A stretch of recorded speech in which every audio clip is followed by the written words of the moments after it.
Major information coming out about the Kansas City Super Bowl shooting. It's critically important that we in the Second Amendment community understand what happened here, because although the anti-gun movement is trying to spin this in the favor of gun control, the lessons and events in Kansas City after the Super Bowl parade teach us just the opposite, that guns save lives, and police, the government, will not be there to protect you, even if they're literally in your presence. Stay tuned. Let's talk about it when we get back. Hey folks, I'm Mark Smith, host of the Four Boxes Diner, proud American gun owner, constitutional attorney, member of the United States Supreme Court Bar, and author of Disarmed, What the Ukraine War Teaches Americans About the Right to Bear Arms. So, terrible story out of Kansas City, Missouri, down there, the Union train station in Kansas City. After the Kansas City Chiefs won the Super Bowl, there was a parade and event to celebrate that. And apparently, based on the reporting so far, apparently 3 individuals got into some sort of a dispute and opened fire. And unfortunately, there was a death. And, I think something like on the order of magnitude of 20 some odd people are injured, many of whom are children. A terrible tragedy, a terrible event. We don't know the details of the alleged perpetrators or who did this. We have a suspicion as to who did this based on the videotape, but we don't know much about their backgrounds. And every moment that goes by where we don't learn about the backgrounds tells me something's going on there.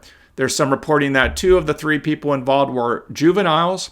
And as you know, we've reported on this channel before that the average age, according to the Department of Justice, according to the United States Department of Justice, the average age of an individual in the United States that joins a gang is 15. Now, I'm not saying that the issues in Kansas City were gang-related. I don't know. We don't have enough information.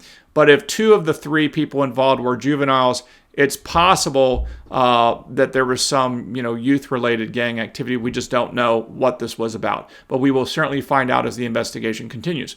With that said, I want to, even though on this channel I tend not to cover breaking gun news like this because I feel like so many other channels and outlets talk about it, I don't feel like you needed to hear it from me, but there's some very important information here that I really want to talk about. I've been talking a lot about this information on X at Four Boxes Diner, and I really want to make sure you hear it from me because this is super important.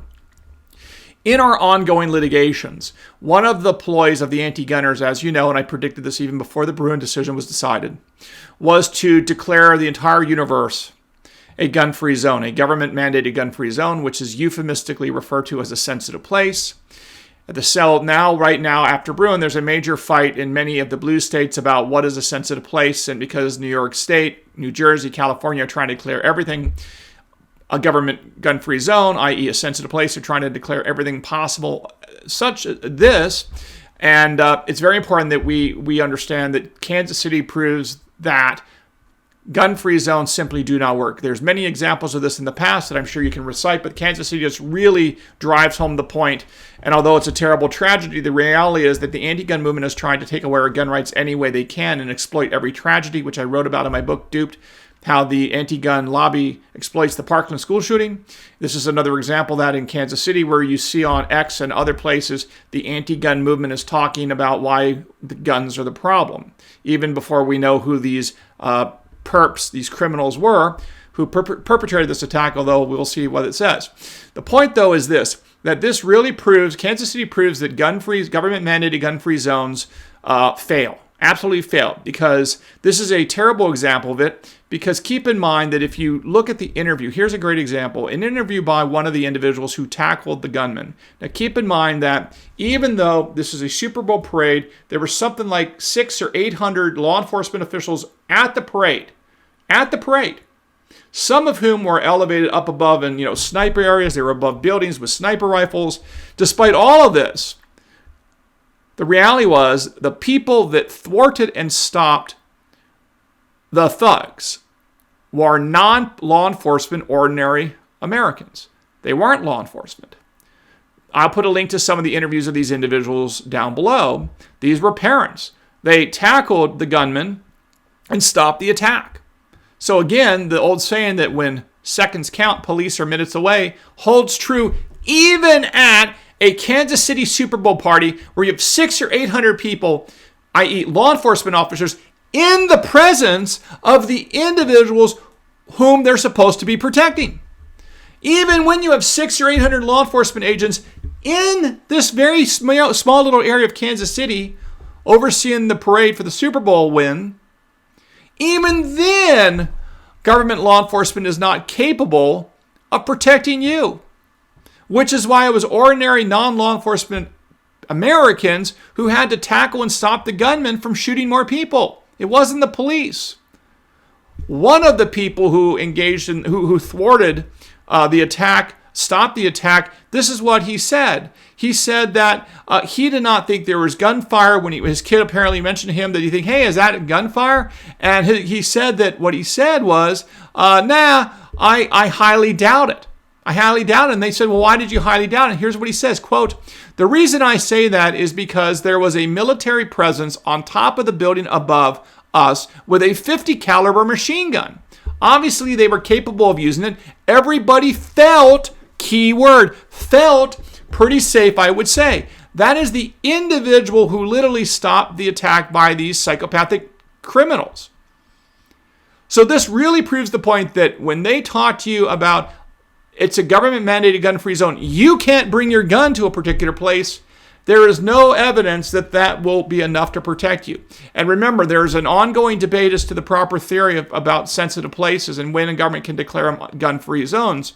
The proper answer, the undeniably proper answer, historically, is the only way that the government can declare a space sensitive and ban you from carrying your gun and allow and stopping you from exercising your Second Amendment rights is if they have comprehensive armed security, meaning they take the security over from you. That includes limited number of points of entry. That includes metal detectors. That includes armed guards, like TSA, if you cross through TSA, the White House, the Capitol building, the courthouse. Okay? These places all have one thing in common, and they had this thing in common back at the time of the founding. Not TSA, obviously, but the reality is they all had armed guards who took it upon themselves to protect your lives with their guns, limited points of entry, comprehensive security, and today that would include metal detectors, as we see in TSA. If that does not exist, the government should not be allowed to take away your right to keep and bear arms. Because as we saw in the Kansas City Super Bowl parade, even with the police presence, a massive police presence of 600 to 800 law enforcement agents, guess what? It didn't do any good. People were shot. Defenseless people were shot. This is why you have to always understand you are your own first responder. The police have no legal duty to protect you under a series of Supreme Court precedents. There is no duty to protect you. The motto of to serve and to protect could arguably be changed in many instances to serve and to collect, i.e. to serve and to collect one's pension. And that's the reality of it. And in some ways, you can't even blame the police officers for being less than proactive, given the fact you have situations where police officers are being arrested and put in jail for life by policing. So in many respects, one understands sort of the hesitancy of certain police officers to get involved because they don't want to go to prison or lose all their assets and their entire family and their entire lives because some liberal prosecutor somewhere decides to attack them and put them in prison because they didn't like how the policing acted or whatever.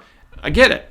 Nevertheless, the reality is we Americans who are not law enforcement, we have to carry our guns, we have to protect ourselves, we have to be ready to protect our families. And in this debate about what is a government-mandated gun-free zone and when government can prevent you from carrying your gun, the Kansas City situation shows that you should be able to carry your gun at all times unless there's TSA-level protection, because as we saw in Kansas City, the mere presence of police officers, even armed police officers with sniper rifles in the rooftops, is not enough to protect you, as we saw in Kansas City, where non-law enforcement Americans had to thwart those killers from doing more damage.